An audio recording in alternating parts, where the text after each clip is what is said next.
Good morning po sa inyong lahat. Okay, mag-isip tayo. Huwag ka sila pa rin mag-isa na maybe. Mamaya, makapil po mamaya sa staff.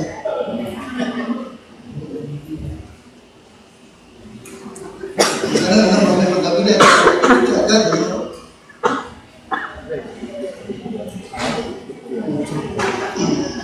madami po may birthday itong month ng buwan ng Agosto.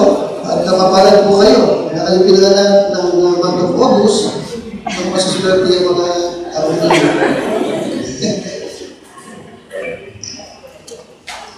Okay, tapusin ko ba ng Philippians chapter 2. Alam po ng Pilipos, kapitulo 2. Philippians chapter 2. Katawa na ng bagay po sa ating mga bisita. Salamat po sa inyong mga lang. At salamat din sa Diyos, mga miyembro po na nagdarap mo ng kanilang pag-uwi. Hindi po yung walang kapuluhan sa Diyos. Makakari po yun sa Kanya. Okay, Philippians chapter 2.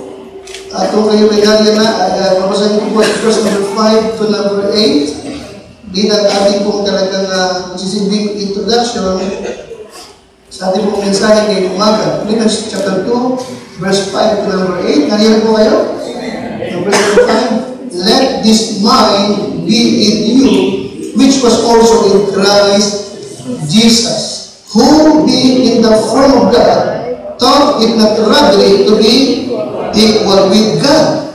Una, si Jesus, si Kristo, ay kabantay ng Diyos. At siya Diyos.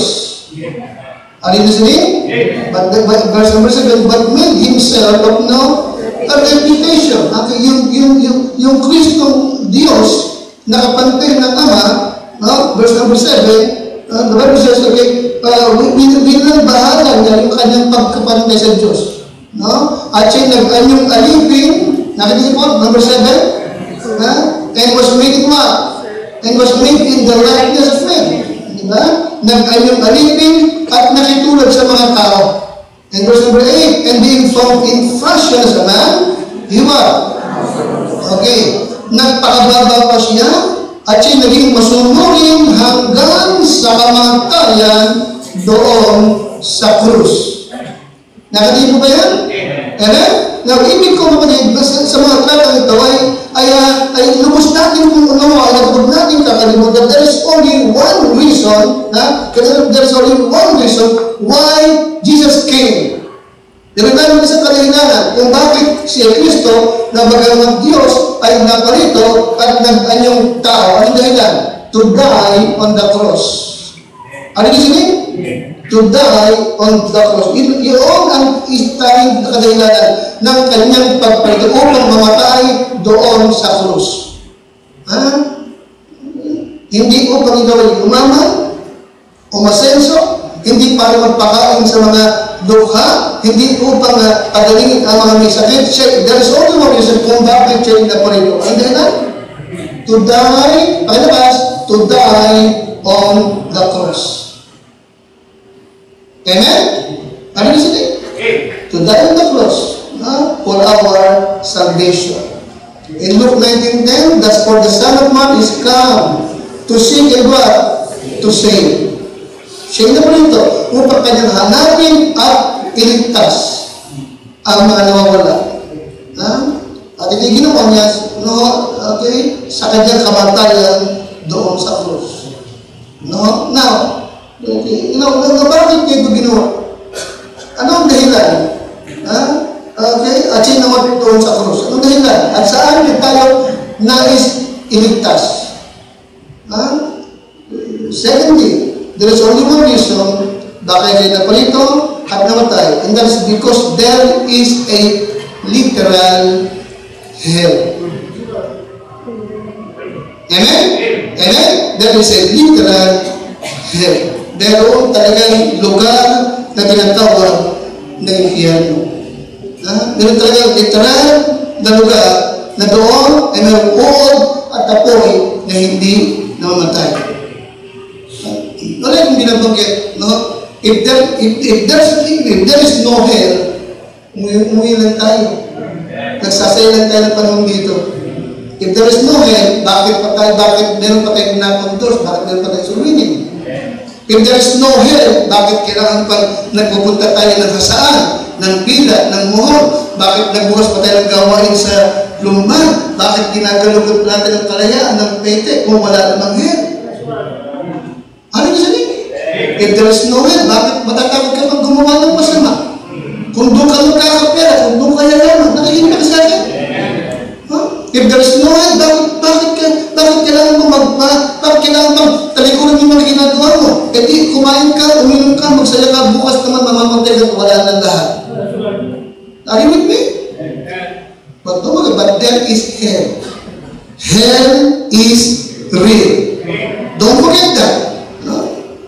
Sabi ng kaibigan, maayong katuwiran mo ay hindi naman totoo yan. Wala namang namatay at nakabalik at nagsabing meron talaga yung pera. Okay, yes. Okay, it doesn't matter kung ano man ang katuwiran mo. But higit akong maniniwala sa Kristo Jesus na nagsabing there is hell.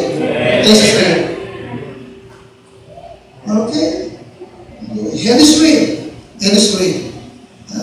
At yung mga tao naroon at pupunta doon ay wala nang pag-asang makaalis pa. Okay? And then lang, bakit si Kristo ay namatay at nabuhay na muli? Upang iligtas ang mga makasalanan. Upang magkamapunta sa lugar na iyon. Ano yung sinin? Amen? At ang ibig niya ngayong maligtas ka. Maligtas ka. Manampalataya ka sa Panginoong Jesus, tanggapin mo siya na iyong tagapagligtas, maliligtas ka. Maliligtas ka. Bibigyan kayo ng buhay na walang hanggan at magkakaroon ka ng katiyakan ng kalangitan.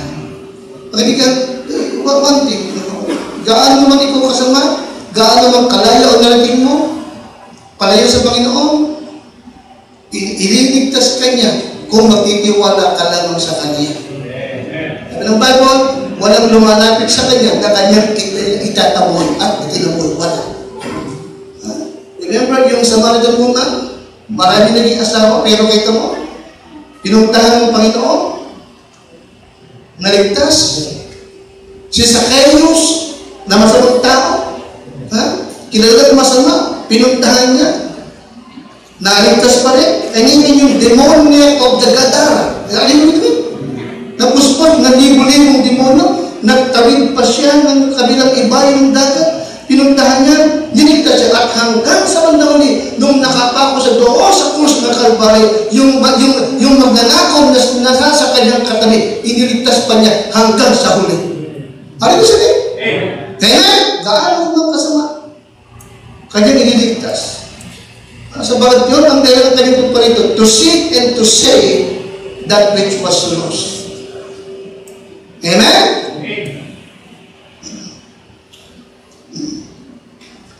But this morning, ibig kong pag-usapan natin, pero alam na, mga kaibigan, sa kabila ng lahat, there are kinds of people that God will not save. Okay? Tandaan buti. Gaano naman ang kanyang pag-nasang iligtas ang makasalanan. Okay?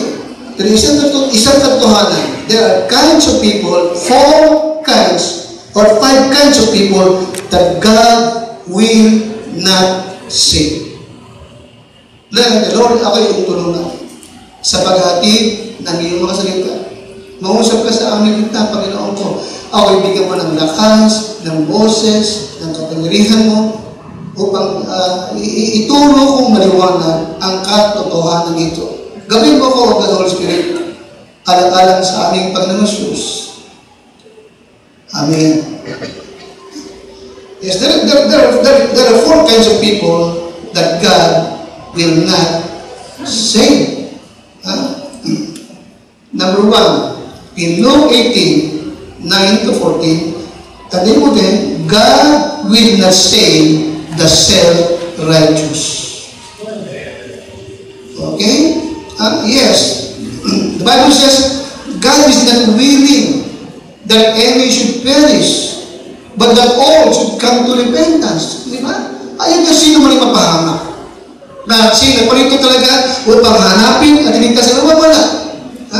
Tapat ang pasabi, no? At nararapat tanggapin na si Kristus ay naparito upang iligtas ang mga makasalanan. But God will not save the self-righteous. Okay? Yung mapagmatuwid, yung ang kanyang tingin sa kanyang sarili, hindi niya kailangan ng kaligtasan. Yung ang kanyang tingin sa kanyang sarili, hindi niya kailangan ng Bible, hindi niya kailangan ng pastor na magtuturo sa kanya. Sapagkat siya'y matuwid, sapagkat higit na mas masama sa kanyang kabal kaysa sa kanya. Okay? God will not save the self-righteous. In Luke chapter 18, verse number 9. Read your Bible, please. Luke chapter 18 and verse number 9.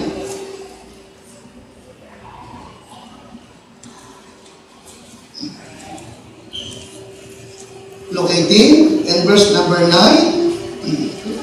hanggang verse 14. Kung may Tagalog tayo, na? Nakati sa verse number 9, sabay-sabay, ready ba sa, and he spake this parable unto certain which what? Trusted in themselves that they were what? Kita mo? May mga tao na ang kanyang pagtitiwala ay yung kanyang sariling katuwiran. Kita mo yan? The Bible says, trust in the Lord. Are you listening? Ano sabi mo? Trust in the Lord with all thine heart. Pero itong tao ito, ang kanyang trust in what? Nasa kanyang sarili. So nagpapakita lang na para sa kanya, hindi na kailangan ng Diyos. Nakikinig kayo? Hindi niya kailangan ng salvation. Bakit? Sapagkat ang kanyang tiwala ay nasa kanyang sariling katwiran. Okay. Ang tingin mo ba ngayong umaga sa iyong sarili, magaling ka? Ang tingin mo ba sa iyong sarili ay malinis ang puso mo? Ang tingin mo ba sa iyong sarili ay higit na mas masama ang ibang tao kasi sa iyo? So, ito ang ibig sabihin ng Panginoon. Narinig yung tao ito. Ang sabi ng Bible, which trusted in themselves and that they were what? Righteous and then what? And despised others. Kita mo?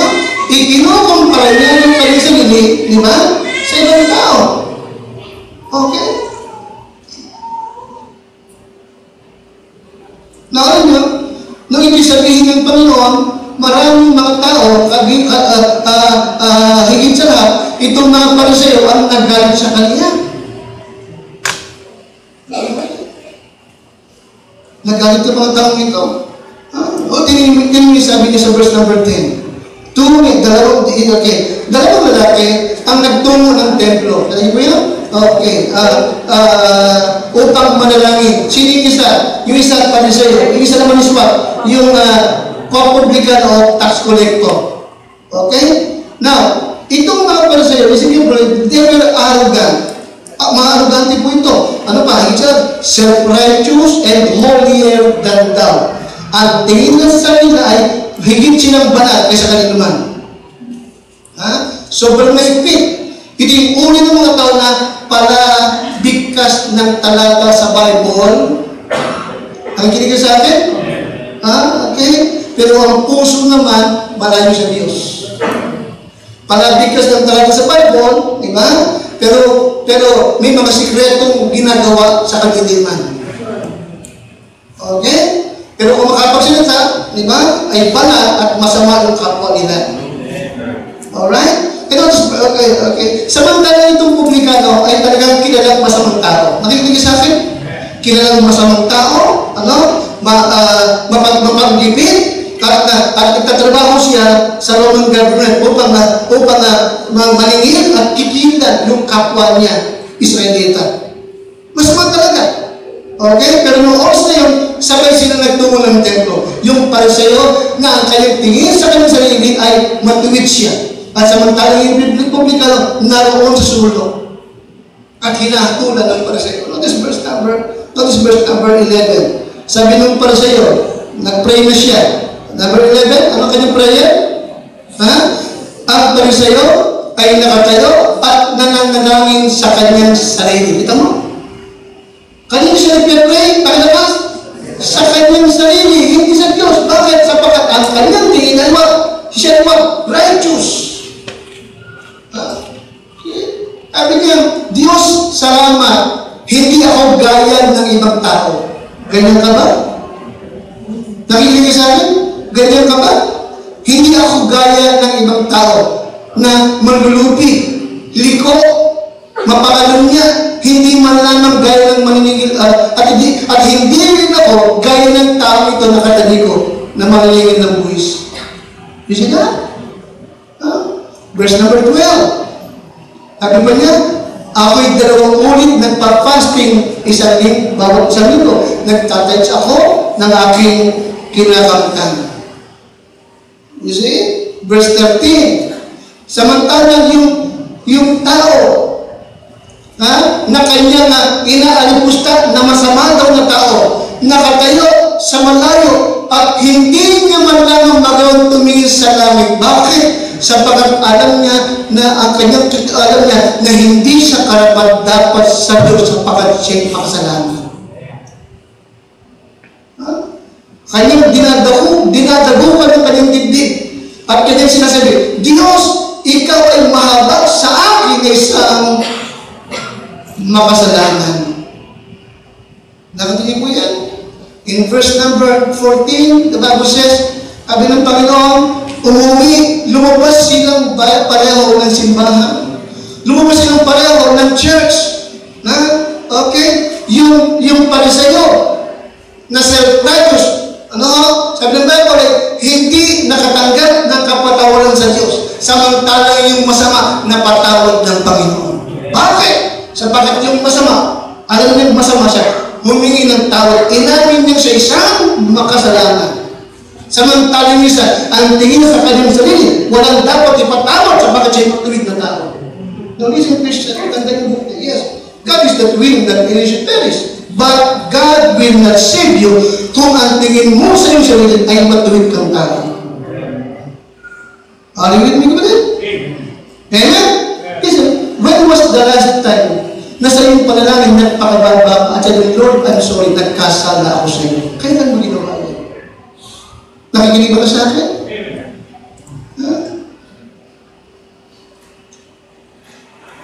God will not save you. Kung ikaw ay self-righteous na tao. Now, sa ating daigdig, nakikita po naman natin, na katwiran ng mga tao para siya'y umasenso, lumago ang kabuhayan, makilala ay dapat gawin, mabilis ka, maabilidad ka, wais ka, tuso ka, para umangat ka. But don't worry, kapatid, makikita mo yung pagkakaiba. In Luke 14:11, ang sabi ng Panginoon, ang nagmamataas sa kanyang sarili ay kanyang ibababa. Tatapos ang nagpapakababa, yun ang kanyang itataas. Kung ibig mong mataas, bumaba ka. Kung ibig mong mapatawad ka, aminin mo ang makasalanan ka. Kung ibig mong maligtas ka, aminin mo kailangan mo ng kaligtasan at hindi kaligtas. Because God will not save the self-righteous.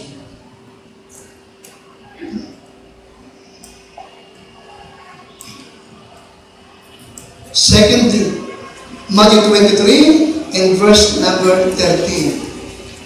Matthew 23 and verse number 13.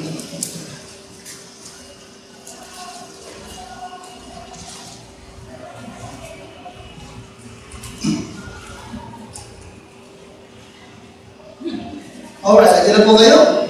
Ready? Basa. But woe unto you, scribes and Pharisees, anong tawag din sa kanila? Hypocrites. Hypocrites. For ye shut up the kingdom of heaven against men. Nakita mo? For ye neither go in yourselves. Nakita po yun?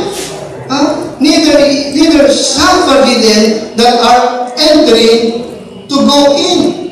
Now, secondly, God will not save the hypocrite. Sino yung una na hindi maliligtas? The self-righteous. Sino yung pangalawa? The hypocrite. Sa Tagalog, mapagpaibaba. Mapagkunwari. Okay? Okay? Umaarte lamang ng kabanalan. Mapagkunwari. Nagkukunwari ligtas. Understand? God will not save the hypocrite. Now, hypocrite means one who puts on a mask. Okay? One who puts on a mask and feign himself to be what he is not. Okay? Nag-aartista lang. Nakita mo? Yung iba siya sa harap ng publiko, iba siya kapag nag-iisa na siya. Amen, siya? Amen? Nangangaral siya ng purity, pero puro kabulukan ang kanyang pinagagawa. Amen, siya? Iba siya kapag ka Sunday, iba rin siya kapag ka araw ng Martes, ng Lunes, hanggang ng Sabado. Okay?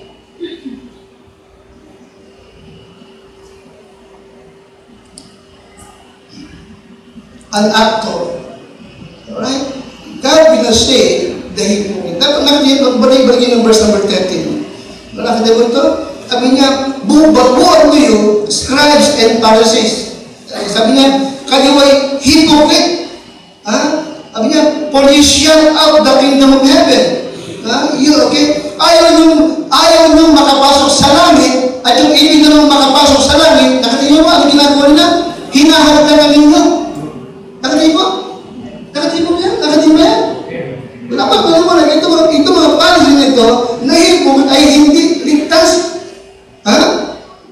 At hindi sila maligtas sa kanyang pagiging babaw. Okay. Ayaw nyo pumasok sa langit, at ang ibig naman pumasok sa langit, hinahagdangan nyo. May mga tao ba may nakikita ganyan? Nakakaligtatingin sa kanyang sarili ay sila banal, pero hindi naman pala. At yung ibang gustong makinig ng Bible para maligtas, hinahagdaman pa nila, kinukontra nila. Ayaw nila, ang gusto nila, yung iba, umayin. God will not save the hypocrite.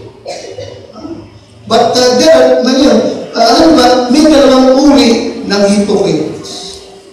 Alright? There are two kinds of hypocrites. Una-una, itong gano'n na non-church goers.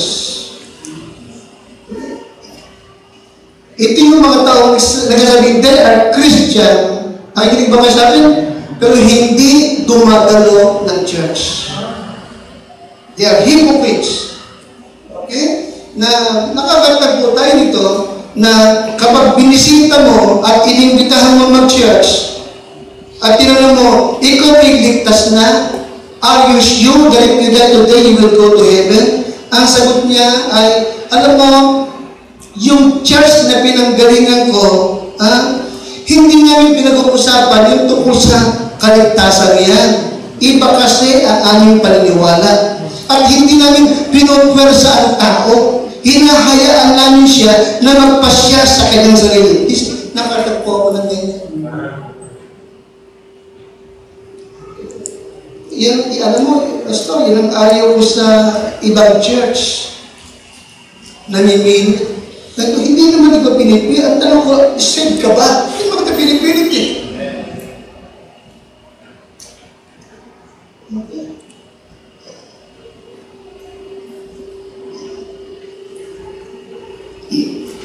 Nandiyan mga tao na ibig niya ang Bible ang mag-adjust sa kanya. But in the Christian, maliwanag ang Bible, if you are not saved, you are going to hell. Amen? Amen? Amen? Okay, hindi mahalaga kung anong meron kayo sa church, hindi mahalaga kung ano ang inyong pamamaraan, ang pagtuturo, pero napakaliwanag, if you are not saved, impyerno ang pupuntahan mo.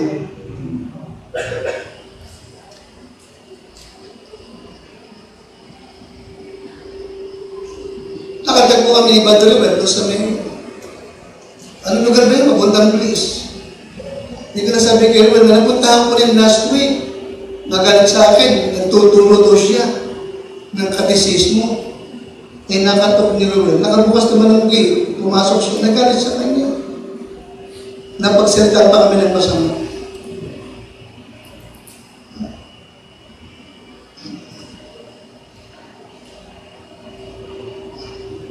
Minsan, nakakatagpo tayo na kinatok mo, nagturo ka sa kanila, at tinanong ko, save ba kayo? Ikaw ba yung tiyak na pag nabalik ka, nakatamutan mo? Sagot sa akin, opo, pastor, opo. Ganun ba? Ako po nung estudyante pa, ay nakakadalo sa, I think, University Baptist Church. Sa may FE, tapat ng FE. Naligtas siya way back 1990. Nag-iba ito? Na-send daw siya 1990s. Okay? Pero tanong ko, saan ka nag-church? Saan kayo mag-asawa nag-church? Ang sagot, wala. Na-save siya ng 1920, saan ka nag-church? Wala. At ang sabi niya ay, we just looking around. Naghahanap kami. Actually, 25 years na kami dito. Can you imagine that? 25 years? Same. Christian? Parang ang hirap paliwanag na ligtas, Christian, pero walang Bible church na pinupuntahan.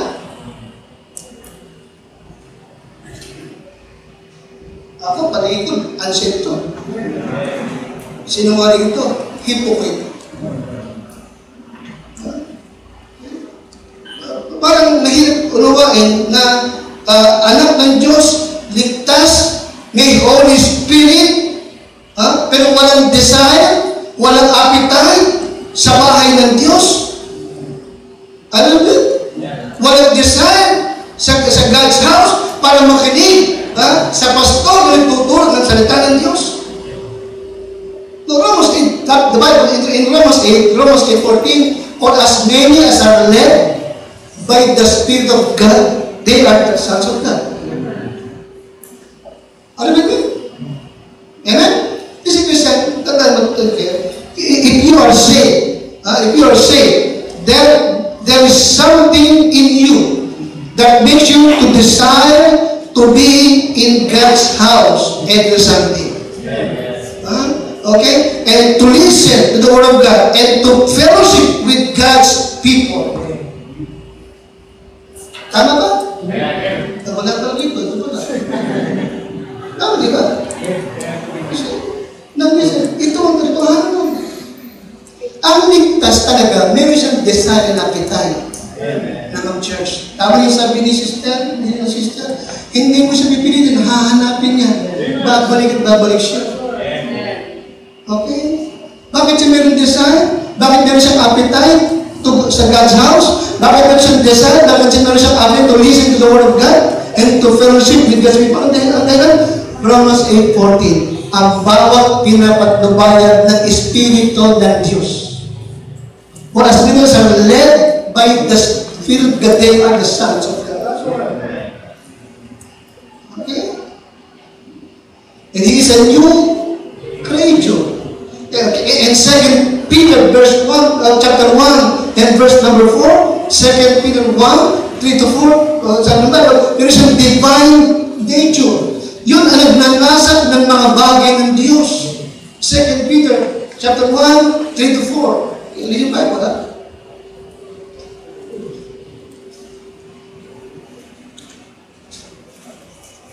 Second Peter chapter 1, 3-4. Tingnan nyo na kayo. Verse number 3. According as His divine power hath given unto us all things that pertain unto life and godliness through the knowledge of Him that hath called us to glory and virtue. Verse number 4. Whereby are given unto us exceeding great and what? Precious promises, that by this ye might be what? Partakers of what? Partakers of what? Divine nature. So Tagalog, upang sa pamagitan ng mga ito ay makabahagi kayo sa kabanalan mula sa Diyos. Kaya po yan, yung divine nature ay what? Galing sa Diyos. Naliwanag ba? Sa nakikita sa English, no? Good divine nature. Anong ginamit ng God? Okay, divine nature, galing sa Diyos. Now, dahil doon, ang said, meron ka talagang pagkagusto. May interest ka sa Word of God. Listen, bakit? Dati wala kang interest dito. Dati wala kang gana. Dati wala kang appetite sa Bible. Pero pag ligtas ka, meron ka ng gana, interesado ka dito. Babasahin mo ito at habang binabasa mo, nakakadama ka ng pagkagusto. Nakikinig sa akin. Dati ayaw mag-church. Pero kita mo, gusto mo ngayon mag-church. Kaya yung nagsabing Christian daw, saved daw, pero 20 years, 25 years, walang interest sa Bible, walang interest sa Church of God. Hypocrite yun.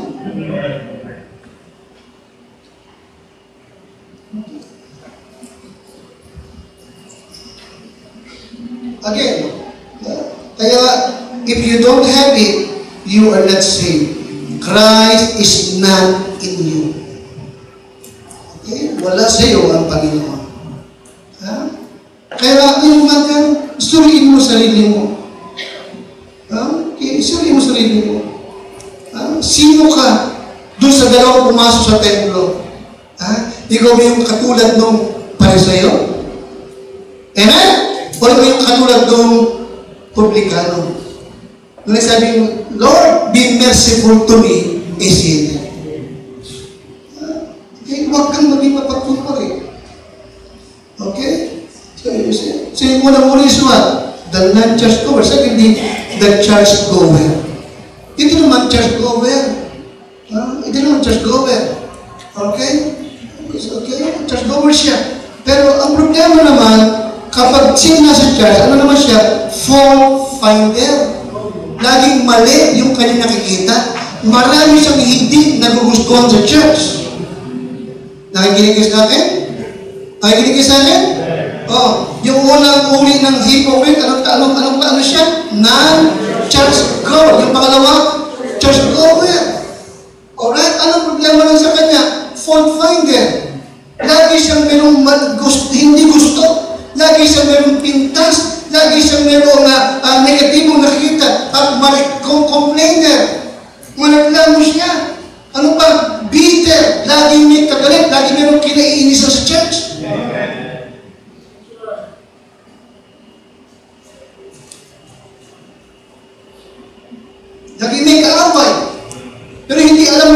bakit siya kaaway?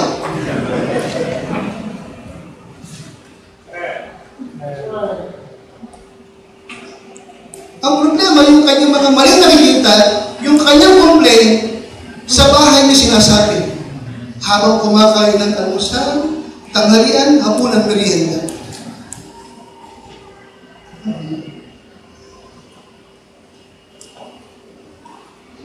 Pag-uwi galing ng church, puro basura ang lumalabas sa kanyang bibig. Alam mo sini? Puro basura ang lumalabas sa kanyang bibig. Okay? Now, saan ang gagaling yung mga basura yun? Saan ang gagaling yung mga conflict na yun? Saan ang gagaling yung bitters na yun? In Matthew chapter 12, verse 34 to 35. Read your Bible. The Bible says, lahat ito ay galing sa kanyang puso. Matthew chapter 12, 34 to 35.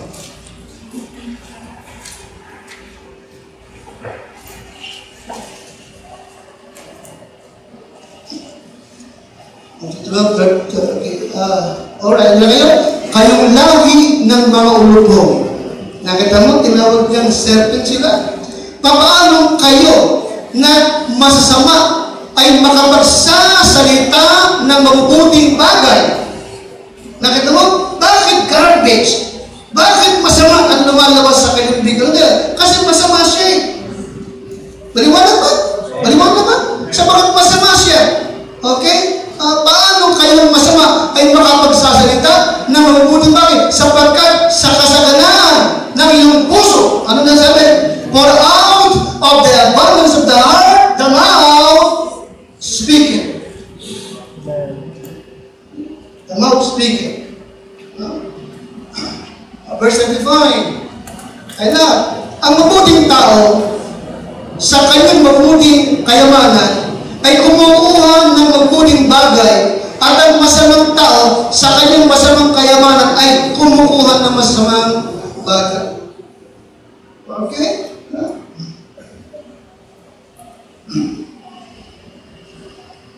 Sa King James, a good man, pakilakas, a good man, out of the good treasure of what? Of the heart. Kita mo? Sa King James, mayroong puso. Sa Tagalog, wala yung puso. Maliwanag ba? Saan nagagaling garbage? Saan nagagaling garbage? Lumalabas sa bibig. Saan nagagaling pakalakas? Galing sa kanyang puso. Anong kasing puso meron siya? Sabi ng Panginoon? Pakalakas, anong kasing puso? Masamang puso.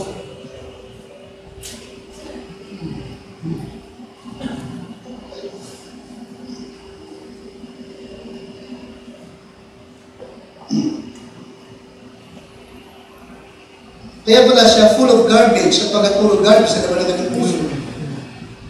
Amen? Just imagine, if your heart is full of Christ, liwanag ba? Kung ang puso mo ay si Kristo siyang nagpupuno at pupuno, natural, papuri at magandang bagay ang lalabas sa iyong bibig. Amen, Krishna?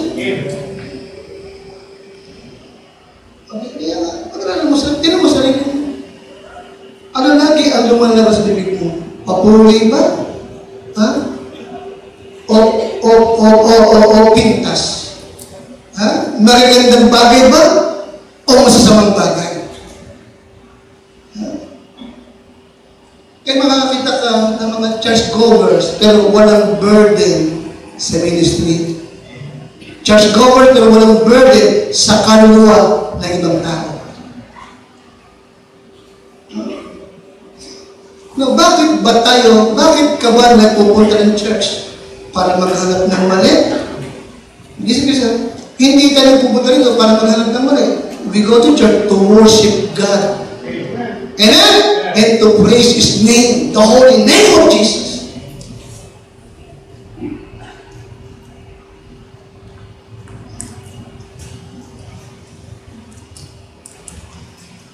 So what kinds of people that God will not save. Sino yung una?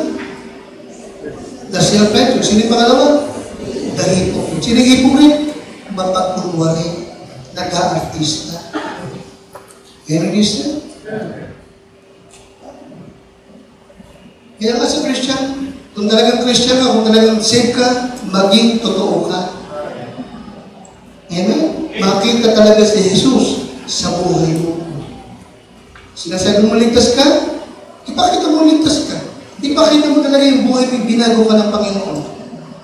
Amen? Sabi ng Biblia, let your light so shine before me that they may see your good works and glorify your Father which is in heaven.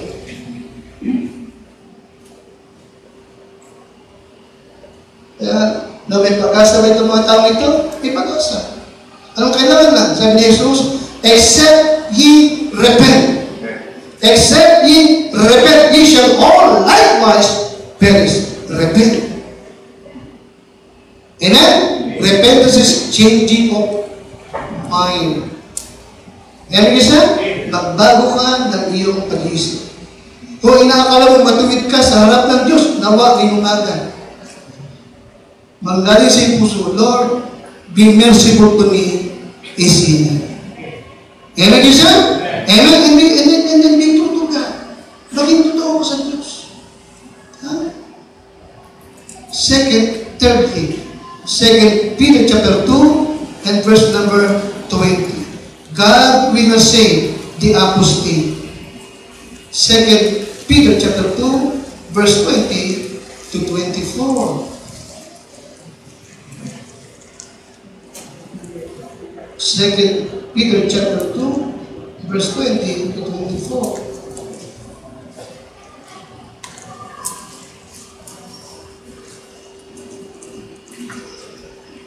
Alright, ganda na po kayo?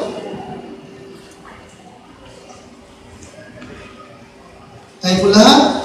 For if after they have escaped the pollutions of the world, through what? The knowledge of the Lord and Savior Jesus Christ, they are again entangled therein and overcome. The latter end is worse with them than the beginning. Number 21. For it had been better for them not to have what? Not to have known the way of righteousness, that after they had known it, to turn from the holy commandment delivered unto them. Nakatiyo po, verse 22, tayo lahat, but it is happened unto them, according to the true proverb, yung aso, kinain muli yung kanyang sukat. At yung inahing baboy na nahugasan ay muling bumalik doon sa putikan. Okay. Now, sino itong tao ito? The apostate. Ang atong bagay na hindi ililigtas is what? The apostate. God will not save the apostate. Okay? Now, apostate, it is someone that makes a profession of faith. Ang apostate yung tao na nagsabi siya na tumanggap na siya at ng kaligtasan, no? At siya'y naniniwala sa lahat ng ating pininiwalaan. Ha? But then, dumating ang time, tumalikod siya muli, no? At kanyang kinokontra, yung dati ay kanyang pininiwalaan lang. Okay? Pagkala nga, pakibasa tayo lang. Sino yung apostate? Apostate is someone that makes a profession of faith in something that they claim, they believe, but then they go back away from what they said they believe.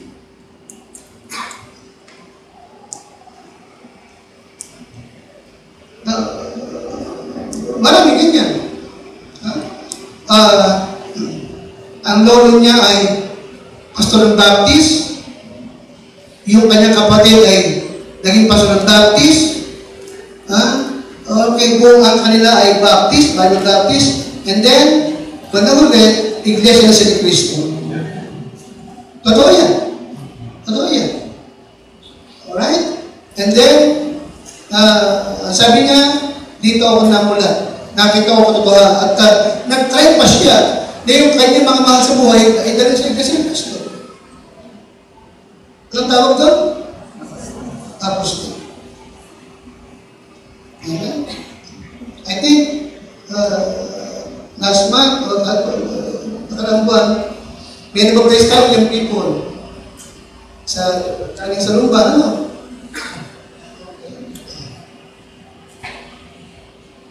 Ngayon, nagbabaptize ulit sa Church of God. Ang Church of God, ang kanyang dapat ay baptismal regeneration. Kailangan ng bautismo para maligtas. Nakaunawa ng katotohanan, sumama ng soul winning, nagtuturo ng salvation by grace through faith, ngayon ang kanyang paniwala is what? Okay, kailangan ng bautismo para maligtas. Anong tawag doon? Anong tawag doon?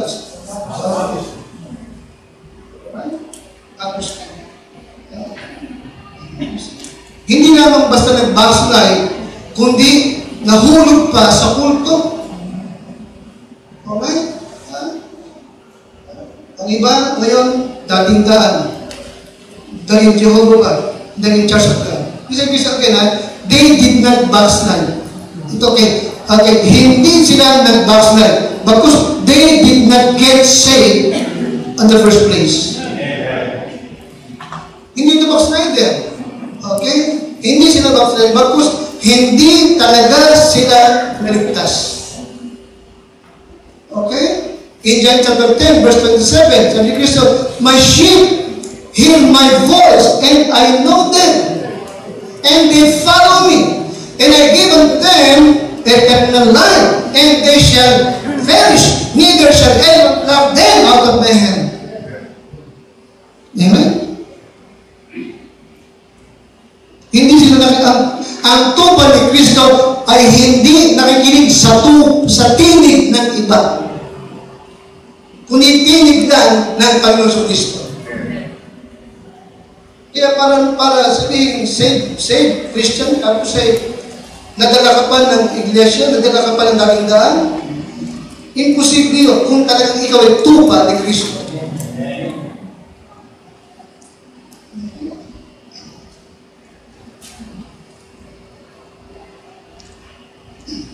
Now, anong nangyari sa kanila? Bakit nagsabi sila na sila'y tumangga? Bakit nagsabi sila na sila'y naging Christian? At tumangga? Notice verse number 20. Again, for after they had escaped the pollutions of the world through what? Okay, knowledge of the Lord and Savior Jesus Christ. Nagkaroon sila ng what? Knowledge, kaalaman. Nakikinig ka sa akin? Nagkaroon sila ng knowledge. Alright? Verse 21. For it had been better for them not to have what? Know the way. Know the way of righteousness. Okay, natuto. Nagkaroon ng kaalaman. But don't forget, knowledge is not salvation. Ano with me? Ano sabi ko? Knowledge is not salvation. Napakinggan ko ang sabi ng sinasabi ng Bible, si Kristo ay kaligtasan. Ano meron siya? Knowledge. Okay? Hindi lang sabi niya, naniniwala ko na totoo yun. Anong tawag doon? Asset. Okay? You mean? Asset. I agree. But listen, but asset is not salvation. Even the devil believes and tremble. Amen? Kahit marami kang knowledge sa Bible, hindi salvation yan. Kahit sabi mo, naniniwala kong totoo yan. I agree, totoo. Hindi salvation yan. Knowledge is not salvation, then asset is not salvation. Okay? Naniniwala ako na pag tinanggap ko si Kristo, maligtas ako. Anong tawag doon? Conviction. But again, conviction is not salvation. Amen? Naniniwala akong totoo yan. Naniniwala akong totoo may heaven. Meron yan. At naniniwala akong si Kristo ay Savior at pag tinanggap siya, ligtas ang tao. Anong tawag doon? conviction. But conviction is not salvation. At kaya sa oras nito, kinatanggap ko siyang Savior. Salamat Lord sa buhay na wala. Yun yung appropriation. Yun ang salvation. Ang tawag? Appropriation. Acceptance. Yun ang salvation. Okay? So, ito mga tao ito na naging Baptist, but after a year or years, tumalikod, napunta pa sa kulto, ay hindi nag-backslide because they did not get saved in the first place. Sa kung talaga sila naligtas, mananatili sila. In 1 John chapter 4, Bible, 1 John chapter 4,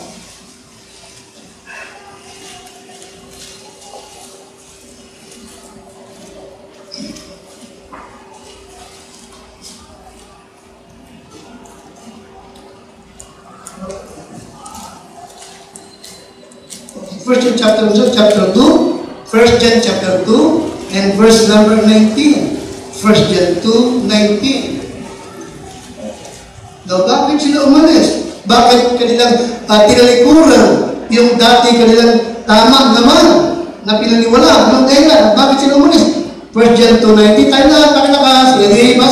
They went out from us, but they went not of us.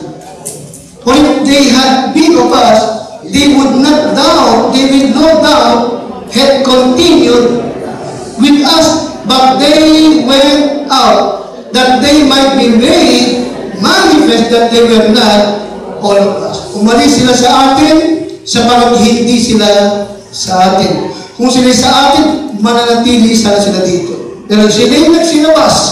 Sila yung nagsilabas upang mahayag kung sino talaga sila.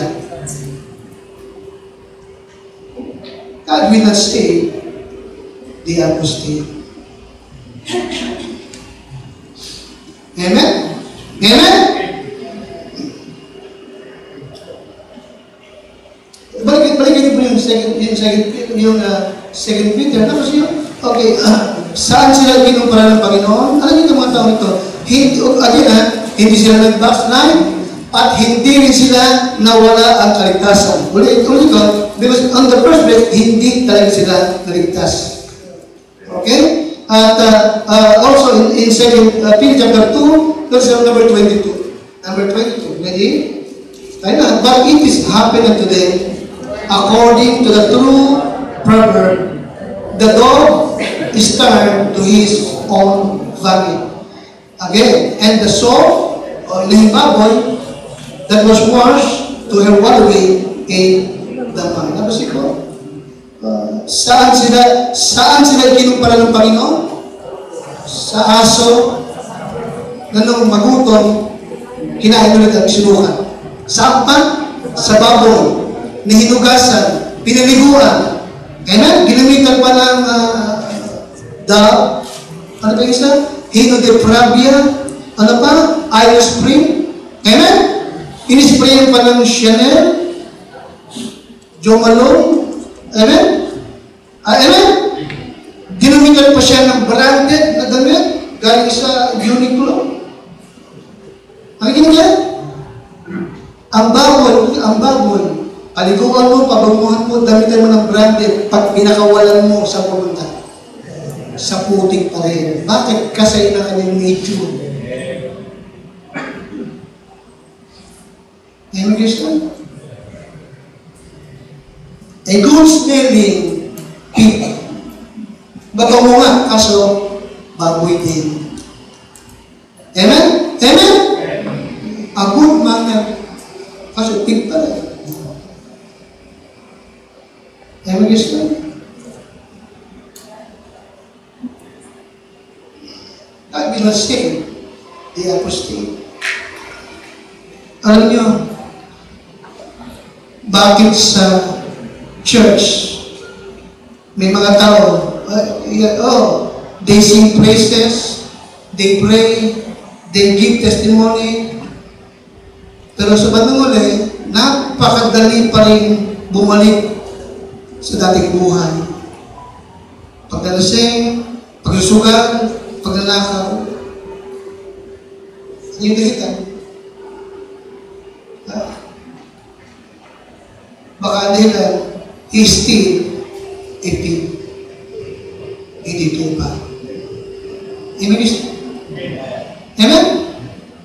Bakit may mga young people sa church? Bagamat natuturuan, pero rebelde pa rin. Lapastangan pa rin sa magulang. Palasagot, kumalaman.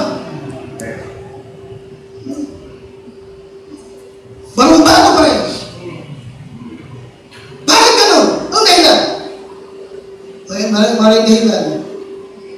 Pig pa rin.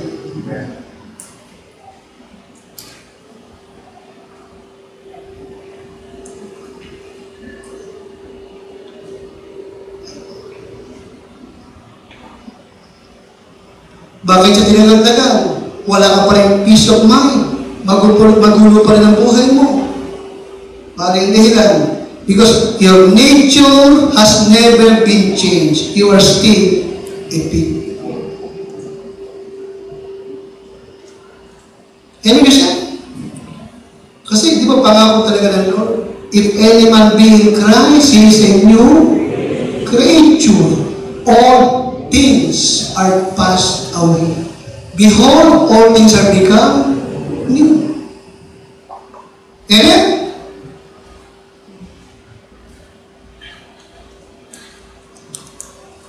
God will not save the apostate. Maliban magsisi ka. Amen? At aminin mo, tanggapin mo, kailangan mo ng kaligtasan. Magbago ka ng pag-iisip. Okay? And therefore, God cannot save someone after they die. Okay? God will not save someone after they die. Don't forget that. Pakilabas ka, God cannot save someone.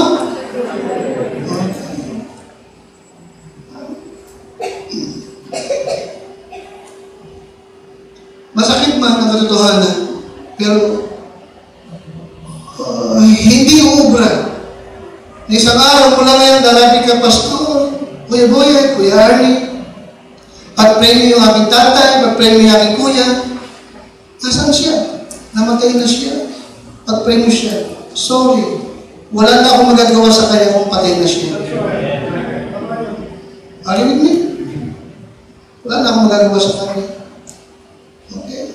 Kung siya namatay na unsaved siya. Nasa impyerno siya. God will not save someone after they die. Ang kaligtasan ay habang buhay ka mo pagdidesisyonan. Now is the accepted time. Now is the day of your salvation. Baka bukas ulit na. Hebrews 9:27. It is appointed unto men once to die, but after this, the judgment. God will not save someone after they die. Amen? In Luke 16:23, namatay ang mayaman, di ba? And in hell, he lift up his eyes, being in torment. Nag-pray siya kay Abraham pa. Hiniling niya na papuntahin ni Abraham yung si Lazaro sa bahay ng kanyang mga kapatid. Sa barangay pa siya, 5 kapatid na ayaw mapunta rin ng impyerno. Pero wala lang sa isa. Sabi ni Abraham, naroon si Moses and the prophet, let them hear them. Sabi ni Abraham, walang magagawa kahit pa ang buhay ay magbangon upang turuan, hindi rin sila maniniwala. Bakit? Sapagat ang kaligtasan ay ngayong buhay mo pagkapasyahan. At hindi patay ang magtuturo siya, kundi ako na buhay pa. At sila buhay pa. Kaya nga ngayong umaga, kung hindi ka patiyak na langit, may malaki ka pang alilangan, listen, huwag kang magpumuli, huwag kang maging self-righteous, huwag kang maging hipokrito. Don't be hypocrite. Amen? Huwag kang matakot, anong ikakahiya mo hindi ka saved?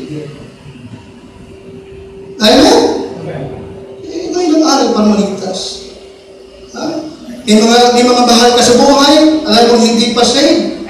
Ha? Huwag mong sabihin, mabait naman siya. Nakikinig naman siya. Isip, makaibigan, meron ako kamag-anak, pero tumanggap naman siya, kaso matagal din, pero ayaw na mag-church. Hindi saved niya.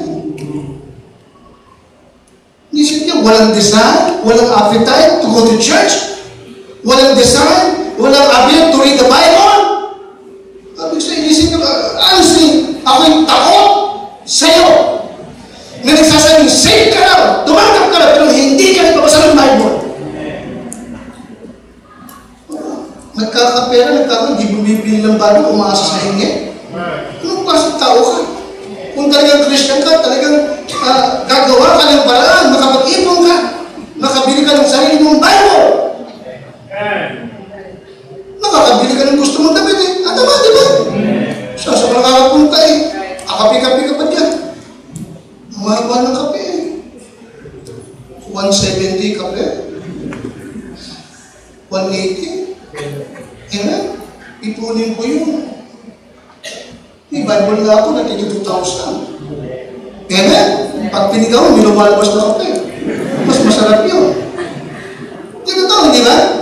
Kung talagang leaders ka, may malasakit ka sa bagay ng Panginoon. May appetite ka. Amen? Nalulungkot ka ba? Nakakadama ka na ba? Nagigrid ka ba pag hindi ka nakakapag-church? Huwag kang maging self-righteous. Huwag kang maging hypocrite. Even Christ, even John the Baptist, di ba? Ano sabi ng mga Pariseo? Kami naman ay binili ni Abraham. Ano sabi ni John the Baptist? Oh, huwag niyo sabihin kayo binili ni Abraham. Kaya ng Diyos na magbago mula sa mga bato ng anak ni Abraham. Ipakita niyo sa akin ang bunga ng inyong kaligtasan.